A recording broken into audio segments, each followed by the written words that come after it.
sebuah cerita tentang bagaimana kita menjadi raksasa makanan global. Nah, Kraft ini merupakan hasil produk dari Kraft Foods dan H&S. Adalah perusahaan makanan terbesar ketiga di Amerika Utara dan kelima di dunia dengan penjualan tahun 2021 lebih 26 miliar dolar US. Kita mengelola lebih baik 200 merek ikonik seperti Heinz dan Kraft. Tapi tantangannya yang lainnya adalah inflasi produk yang lamban, pesaing yang ketat dari Nestle dan Unilever, serta ketergantungan pasar Amerika. Untuk tetap unggul, kita harus berinovasi dan memperluas pasar global. Oke, setiap perusahaan hebat memiliki kompas, tujuan, mimpi, dan juga nilai. Nah, di Kraft sendiri tujuan kita tuh sederhana, let's make life delicious, membuat hidup lebih nikmat bagi konsumen.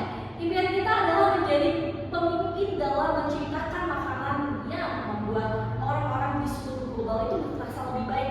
Dan nilai-nilai kita berobsesi pada konsumen tentu saja, berani berinovasi setiap harinya, membangun tim hebat dan mendorong kebersamaan. Lakukan hal-hal yang benar dan bertanggung jawab penuh. Inilah yang mendorong kita setiap harinya pada Kraft. Oke, bayangkan sebuah perusahaan yang memberi makanan pada dunia. Kraft adalah raksasa multinasional dengan 200 merek ikonik seperti Heinz dan juga Kraft, mengoperasikan 75 fasilitas manufaktur dan mempekerjakan 36.000 orang di seluruh dunia. Penjualan bersih kita pada tahun 2023 mencapai 26,4 miliar dolar US, naik 640 juta tahun 2022. Nah, kita tuh hadir di 40 negara dengan portofolio yang tidak terdahului dan distribusi global mencapai 368 juta. Kita sebagai raksasa makanan global tentu saja. Kemana kita menuju?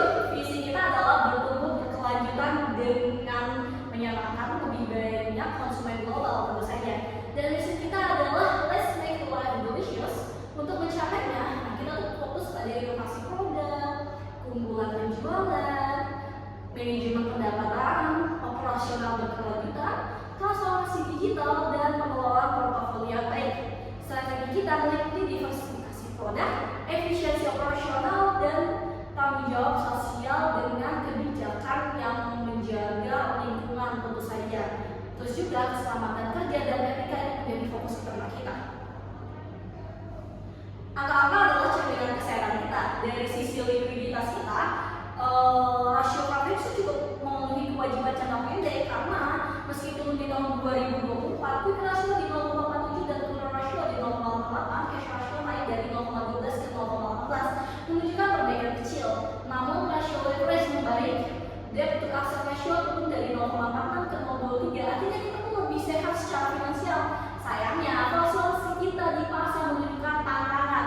P/E ratio turun ke 0,7 dengan menandakan saham kita itu under value dan kepercayaan investor menurun. Nah, selanjutnya, bagaimana kita mengelola operasional dan profitabilitas? Operasional turnover kita itu stabil, tapi inventory turnover kita melambat di tahun 2024. Nah, biaya penyimpanan kita tuh bagus dan kita tuh perlu lebih efisiensi sebenarnya. Profitabilitas juga cukup menantang ya. OPM dan NPM kita tuh cukup turun di tahun 2024. IVA kita tuh negatif di 910 juta dan market value added kita juga negatif di 444 juta. Nilai kita tuh yang sebenarnya belum siap untuk kasih nilai tambah gitu bagi investor. Oke, sebuah perusahaan tak hanya dinilai dari keuntungannya saja, tapi juga integritasnya. Struktur tata kelola kita tuh jelas dari BOD hingga para top manajemen. Kita pastikan transparansi tentu saja. Kita menerapkan kode etik berbasis integritas, tanggung jawab sosial, dan kepatuhan hukum. Nah, CSR kita itu fokus pada keberlanjutan lingkungan, ketahanan pangan, dan peningkatan nutrisi tentu saja. Mencerminkan komitmen kita untuk dunia yang lebih baik. Oke, setiap perjalanan punya kekuatan dan kelemahan. Nah, berdasarkan analisis Tifas yang kita lakukan, kekuatan kita adalah pada portofolio merek yang beragam, R&D yang kuat, dan juga manajemen yang berpengalaman. Dengan skor total ada 2,053, cukup solid ya. Tapi kelemahan seperti ketergantungan pasar, adaptasi lambat terhadap tren, dan utang tinggi menjadi tantangan. Nah, kita di sini tuh perlu memanfaatkan kekuatan ini untuk mengatasi kelemahan-kelemahan kita yang kita miliki tentu saja.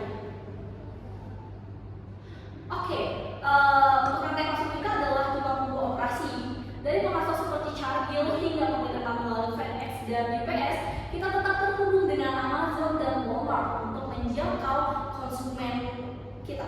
Analisis rantai nilai kita menunjukkan fokus pada efisiensi produk, pengembangan karyawan, dan inovasi teknologi. Tapi kita juga harus meningkatkan margin kita tentu saja dengan mengelola biaya yang lebih baik dan strategi pemasaran yang lebih tajam.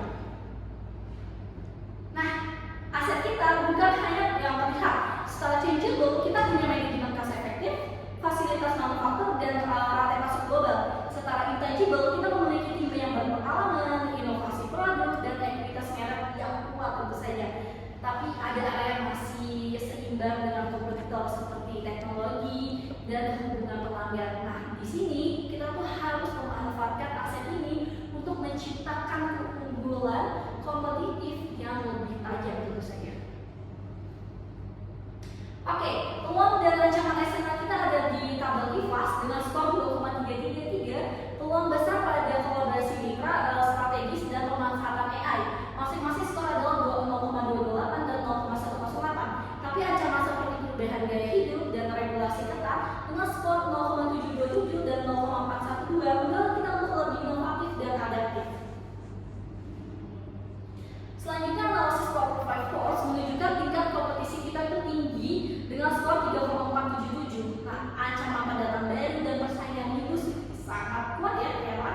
Untuk mempertahankan posisi kita yang sekarang, itu kita perlu fokus pada inovasi produk, efisiensi rantai pasok, dan hubungan strategis dengan pelanggan.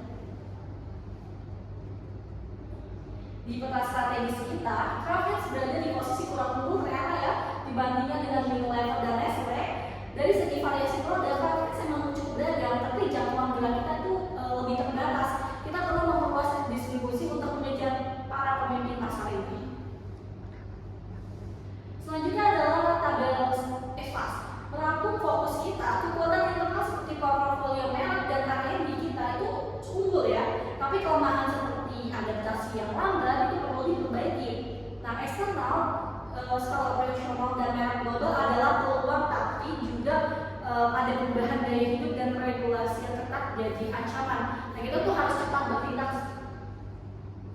Nah, Crafters itu punya fondasi yang kuat, kita harus lebih inovatif dan adaptif. Mari kita manfaatkan kekuatan kita untuk mengatasi tantangan yang lebih baik, memperluas pasar dan menunjukkannya. Let's make life delicious bersama Crafters, dan terima kasih.